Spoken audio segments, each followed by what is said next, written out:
Hi guys, back once again for another weekly podcast with myself, Russell, and to my left, Chris Pollock. Hi Chris, how's your week been? Yeah, well, we'll get to markets in a minute, but we started, Brad and I went out for our last round of golf for the year, given the weather's changing. Yep. Nice way to start on Monday. How did that pan out? Yeah, we both did all right. We sunk some putts. Yeah, Brad was a little loose on the greens compared to normal, and managed to carry a lead into the last and then bring it home. Just pipped him at the post. Yeah, I was leading into the last hole for a little while before. So okay. We played Mark as well in the office as well. He was winning till the last one, and managed to. Oh, they were both there, were they? Yeah, cheeky par to finish on a tough par 4. Very happy. Father and son. Yeah, hopefully destroyed. Well, different Mark, but no, it wasn't both the Goldbergs. So yeah, it was good. It was a good way to start the week, and better than the week ended, at least for stock markets, right? Should we jump into Friday? Oh yeah, should we? Well, let's have a look on a 1 hour chart. It was pandemonium, wasn't it? Looks a little bit more dramatic when you look at it on a 1 hour chart around 4 o'clock on Friday. Let me just bring that up. Yeah, Trump announced that he was very unhappy with China, thinking that they were kind of pushing back on the deals, or at least the framework of the deals that they talked about with them, with the rare earth elements. Also, the way they want to finance their commodity purchasing from places like Australia used to all be through the dollar market. Now they want to do it directly into renminbi. So, Trump was very unhappy and decided that he might put 100% tariffs on China, not 100% tariffs, 100% more tariffs on China. Where will it end? And this is. The impact. We had about a 4% decline from highs to lows that day. A real big flush on the S&P. So pretty lively out there. But it wasn't really the S&P that was the story. It was Bitcoin, right? Bitcoin had its. Well, this is the Bitstamp version of it, but you see this on Friday. We had a huge liquidation, the biggest ever day of losses in crypto in the history of the market. It was touching all-time highs as well, wasn't it? Yeah, we posted them that week, actually, on the Monday, and then it kind of broken it down, reflagged into it a little bit, and then wham. I mean, on some of the, depending on who you're looking, Bitstamp don't have it, but we do have these lows taken on some of the other brokers. That's the nature of crypto, right? Different exchanges have different problems, but this was a hyper liquid is the exchange that had the issues, and there were some accounts with 60 million in them at the start of the day, ended up with hundreds of thousands by the end. So what would have caused, why would Trump saying that cause Bitcoin to crash as well? Well, let's look back on history here. This is a little bit of the microcosm of what we had in April. So we remember the April 2nd tariffs and the gap down into that day, the big washout that we had into April, and then we had the taco trade, right? The Trump always chickens out, which was took a week to happen. In this instance, it took 2 days to happen this time. In fact, we had Zero Hedge posted a Twitter comment on Friday night saying, I wonder if on Sunday Trump will say, "Oh, sorry, Xi, I didn't mean it, blah, blah, blah. Back to normal, all is well. Thank you for your attention to this matter." And then they said that would happen on Sunday. Lo and behold, on Sunday.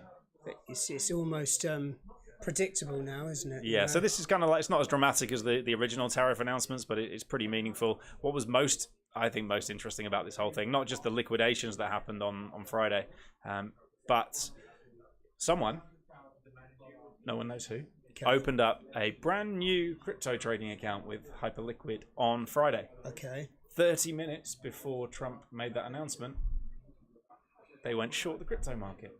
They pulled out $192 million in 1 day and took the money out of the account. That's not a bad day's work. It's almost as if someone knew something. Do you want to speculate as to who? Because I do not want to go to jail. I'm not sure that we should. I mean, there is kind of a little bit of a pattern going on, isn't there? Like, let's be honest. Allegedly.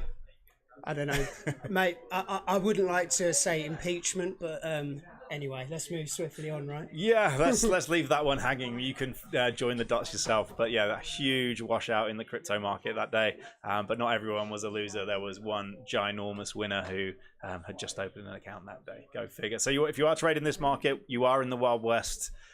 Be expecting to see this sort of thing happen more and more. It's sickening, really. It's not really how financial markets should operate, but here we are. This is where we reside. Especially if you was in a long position, because I know quite a few people in the office were actually in long positions at the time, because all the signals were pointing to an up move, and then suddenly Trump opens his mouth as per usual and ruins everyone's day. Well, look, I'm super bullish Apart these from this markets. guy, Bitcoin guy. Well, exactly. No, someone had a good weekend, right? But yeah, I'm bullish these markets. Maybe, it's not maybe buy it at every price, but if he keeps his mouth shut, we don't have this chat with G scheduled, although he did say he wasn't going to turn up on Friday. Now I think they're going to have a chat on the 29th, I think it is, of October in Korea. So yeah, as long as we don't hear anything else, I think it's the same as what we had. If we go back to the S&P here, the same as last time, right? When these came in on the 9th, we never took out that low, and we just kind of just zombied higher and higher and higher. This little liquidation might give an opportunity for that. A lot of flows are not in the market yet, apparently. For the end of the year, tends to be Santa rallies are a real thing. The markets go up into Christmas, and there's a view that the market participants are actually not as long the market as they need to be if they want to meet their benchmarks, which is the only way that they get to keep their capital. So they'll be arguably overweight these markets going into Christmas, which means highly leveraged long positions, which means the market should go up. But yeah, maybe not from every price, but I'm bullish from here. I've heard from other sources that just before New Year's, there's normally a balancing of books that happen. Yeah, so there's kind of like a refinance at the end of the year, depending on if the more money you've made, the more money that you can then reinvest in the new year as well, right? And people front run this stuff. So you kind of see, it's not like you wait till the end of the year and go, oh, look back, we had a really great year on the S&P. By mid-December, we get an idea of how the year is going to be, even by November, right? We kind of get a view of how good this year is going to have been. So there's already a front running of the fact that there's going to be more money coming into the market in January. You often, not always, but you often get a decent start to the year in the stock markets. Jem Karsan, Jam_Croissant on Twitter, has been very vocal on this stuff, saying that he thinks it's going to be strong till Feb March at least. So, yeah. We're talking about this AI bubble, but, and it will burst. I was playing golf with a guy, Mark was... traded during the .com boom, and he was saying it was everyone was just scratching their heads as to how this was going so high. I don't think we're quite at head scratching levels on AI yet, but I think we're going to get onto AI a little bit. Yeah, so I'm not sure about the bubble bursting. Let me just get this up here so I can read it.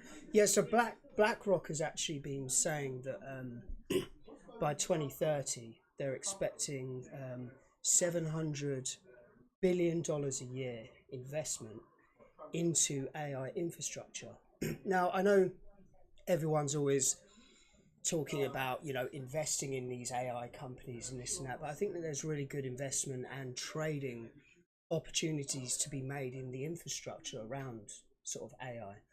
So we're talking like, the data centers, the absolute massive power it needs, and all the other factors around it. I mean, for example, which has really surprised me, because as you know, last week with the Nvidia thing shooting up like it did. So there is another company that I want to talk about, and that is actually Seagate, right? That's been a bit under the radar. So this is on a one-day chart. We're sharing this now, yeah. Yeah, so we're sharing this. So what Seagate has done has actually invented like a new kind of hard drive that basically you're able to like create smaller data, so more data goes onto a hard drive. And by creating that, they have like basically created themselves. They've gone from, let me just open this other page here. Right, so this is their performance. So you can see at the moment, if we look where they are not even anywhere down overall, okay? Yep. But if we look at their performance over year to date, you can see that they are, hang on, where are they? So here they are. Look at that, 156%. Not bad. On a 1 year return. I think on here. Yeah, third place behind third Robin place. Hood, and who's WDC? I'm not sure who that is. Yeah, 150. Yeah. So 200. was that 213% return in the last 6 just months. in the last 6 months. Yeah. Yeah, so, you know, there is definite opportunities coming up, you know, looking into what drives AI, you know. So, so that's some advice there for people that are looking to maybe invest in certain companies. Yeah, I mean, not investment advice, of course, but no, absolutely, it's a volatile one, right? So be mindful. I mean, it's something you probably could day trade. I'm not sure what the float is, but yeah, it looks like a pretty lively chart based on what we've seen there. So yeah, I mean, something to take on board. Even if we put it, can we let you do it? Go to TradingView, and then if you put it against the NVIDIA, which is just it's just there, yeah. You just put it. There you go. I mean, it has rallied quite extremely, right? Yeah, I mean, there's pretty close correlations between these two, you would have thought, but yeah, it's been... it's like a late runner, isn't it? Look, if you see.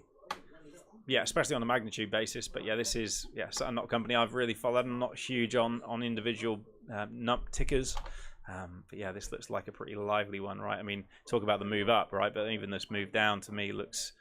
pretty terrifying, right? If you're buying it up the highs there, we are seeing like a 20%. This is like bear market territory. It's almost got into. But hey, let's see if this is a dip buy, maybe something you can do a little bit of research on. Yeah. So obviously gold all week has been, last week has been a bit of a crazy situation, right? All-time highs printing. Gold again, printing all-time highs. I mean, it's the silver market that's really interesting for me. So if you look at like you've got a trend line on here as well, gold posting all-time highs. If you look at silver, the futures market, normally futures are priced more expensively than the spot market because things are going to, it's called contango is the normal situation where the front month contracts are cheaper than the long-dated contracts. If you look at silver futures, we're up. So these have an expiry every month. These are 50.26. Look at the spot market, though, in silver. XAUUSD spot, we are up at 51. So we actually have the cash market ahead of the futures market, which is something called backwardation. This is incredibly bullish. Okay. In the short term, it can create real squeezes. The view is that there just isn't enough silver in the West. Full stop. Yeah, I actually...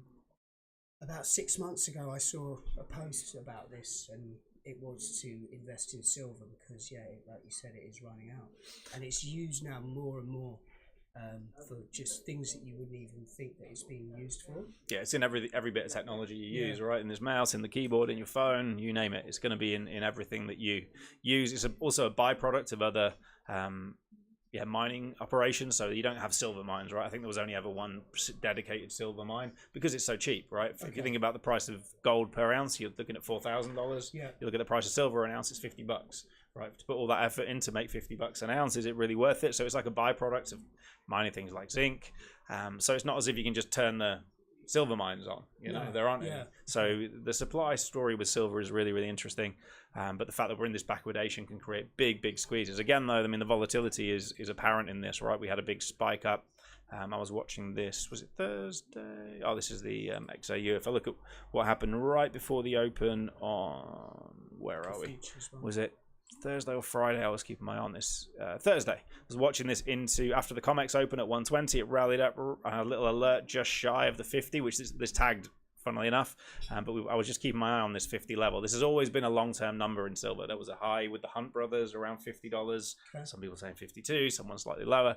But this 50 number is a big number. We got within a midgie's willy, as they say, and then we had the rug pull that took it down into the 46 handle. So it's been volatile. This is. Was you in that move?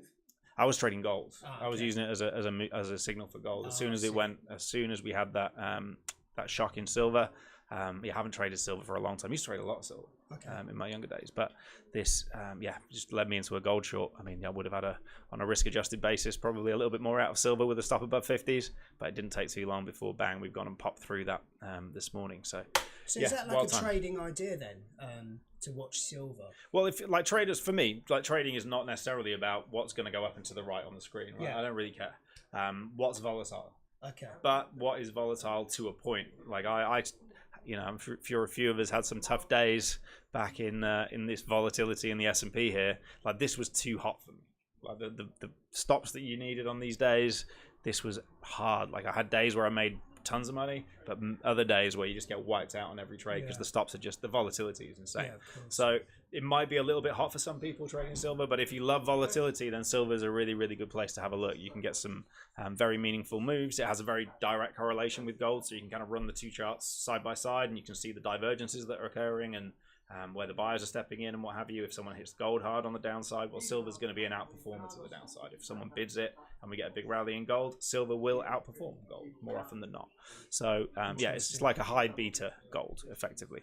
So if gold ain't volatile enough for you, it is for me. But if it isn't volatile enough for you, then maybe silver can be the thing that wets your whistle. Bit like the NASDAQ compared to the S&P, right? Exactly that. And this is this is not what I'm looking for, but if you look at the platinum and palladium futures, if I can go to the palladium futures, are also incredibly volatile now. This is one with a pretty nasty spread. The platinum futures too. These guys are up more than gold this year. Gold's the story, but all of these have been outperforming gold. And there's kind of this redistribution when there's no more gold to be bought and people want to buy something else. This is why a lot of money is flowing into those other precious metals. So you might hear more about your platinums, palladiums in the platinum group metals, even rhodium, and a bit more on silver as especially in the articles over the weekend, having cracked that 50 level on the futures today. I think you'll be reading about it in the papers this weekend. Okay.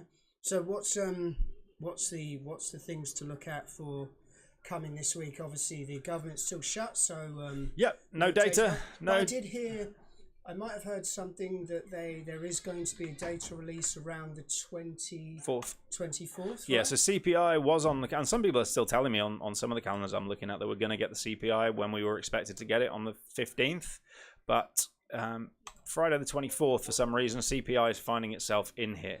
Okay. There's a view that they have to do the CPI number before the end of the month because a lot of, I think it's the pensions, are all linked to inflation. Okay. So if they just don't do it, then they won't know how to adjust all the pensions. So it's just like, rather than backdating it, it creates a real headache. They're just going to do it later. Hopefully who cares? But hopefully the government's back by then. Someone will be doing it pro bono. Yeah, I kind of miss the data. But the great thing about data this week is we don't need it. We have earnings. So this week, starting tomorrow, if you look at Earnings Whispers, really good website if you don't use it. Recommend it for keeping your eye on what's going on in the US. Bookmark this, people. And I'll do the same for ours as well. This is a big day tomorrow. So we're talking, later than normal on a Monday. Well, consent to, we'll sell them everything if they want. If you go to the calendar for Tuesday, tomorrow, we have some absolute mammoths, although it's not showing up on here. Tuesday the 14th. Where are my BMOs? Why is it only giving me those? Okay, let's do this a slightly different way. JP Morgan Chase. Is that tomorrow? They are out tomorrow. It's my birthday tomorrow as well. So. All right. Well, it's a mega birthday for the for Dow Jones traders out there. 6:35 a.m. Eastern time is 11:35 a.m. UK time. It's 5 hours difference until the last week of this month when it I think goes down to 4 for 1 week with the weird timings. JP Morgan is the biggest bank in the US. Goldman Sachs is the biggest company in the Dow Jones. It's over 10% of the Dow Jones now. This is out at 12:30 tomorrow. If you want to trade, I mean, volatility is there. We don't need any extra juice. But if you love this sort of juice, I do. I only really trade the Dow Jones during the earnings seasons. And it starts in earnest tomorrow with JP Morgan and Goldman out the same day. This doesn't often happen. They normally like to space them out. I'd prefer it if they did. Because it's going to take up all my trades tomorrow. So how would one go about trading these? Because I can see there's an Earnings Whisper. What does that mean? Yeah, I don't worry too much about the whispers and trying to make predictions on this stuff. Okay. In fact, I don't even really care about the numbers particularly because we also get something called guidance. So the problem with earnings is it's a backward-looking number, like everything. It's already, okay. So it's kind of looking back on how much money they made in July, August, September. Right. So this is why we're getting it in October. It's the start of the earnings season. Everyone's reporting. If you're on the stock markets, the stock exchanges, you have to legally, at least for now, Trump's trying to make this every 6 months, not every 3, because he likes more grey, arguably. But I would hate that if that were to happen for me. But you get these numbers, how much money they made. What was their profit per share, their EPS, earnings per share or earnings, and then what was their revenue, how much money went through the business. But you also get something called guidance, where the directors will outline what they think will happen this quarter. And because the stock market is what they call like a forward discounting model, it looks forward. It doesn't care how many chips Nvidia sold last month. It cares how many they think it's going to sell a year from now, 2 years from now. So when the earnings and the guidance is improved, then sometimes these numbers can be bad, but the guidance is up and the stock rallies. So really just watch the stock. It's hard to trade these stocks though at this time of the day, because most brokers don't allow you to trade US stocks at that time. There are some that do. Those that do will charge you big margins. They will give you big spreads. The volatility is insane. It dwarfs non-farm payrolls on an individual stock basis.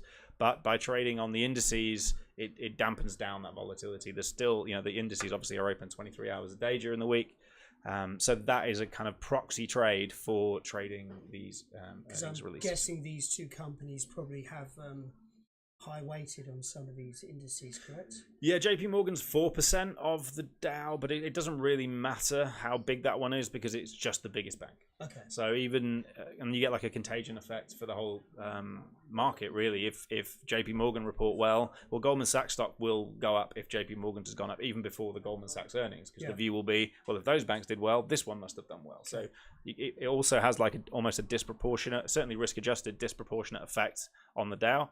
I'll be trading it. I'll certainly be hitting it tomorrow, whether I make money out of it or not. But I will be out of it before the open, these open volatilities. I'd be surprised if we don't get more than a 400 range up and down tomorrow. Maybe it's just one way, but you'd expect to see more than 1%, especially given all the volatility we have kind of coming into Friday afternoon, and then again with this gap open on Monday. It's going to be a hot week. Cool. That's some good advice for people there to tune in tomorrow and see what's going on. Yeah, so if you're in Dow trades at that time, you would be remiss to not pay attention to that. Enzo's live trading tomorrow, so I'll make sure that we might be able to catch some of those news, because I will still be in tomorrow. So. Oh well, dedication doing to the cause. Live trading, yeah. 21 again. Yes, well, something like that. Yeah. Okay, good stuff. Good stuff. You're looking well for it. Thank you.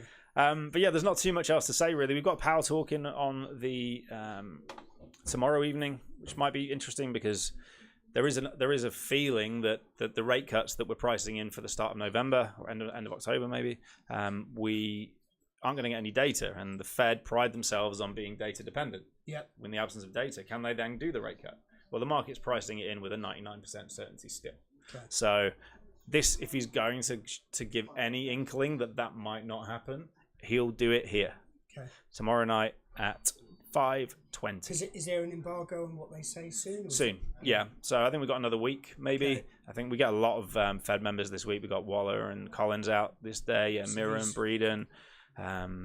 Schmidt's out here. We got Barr on the go. Bowman. Everyone's having a go this week, but next week I think it dies down. I'm thinking from our calendars correct. So these and obviously the government being shut, these might be the.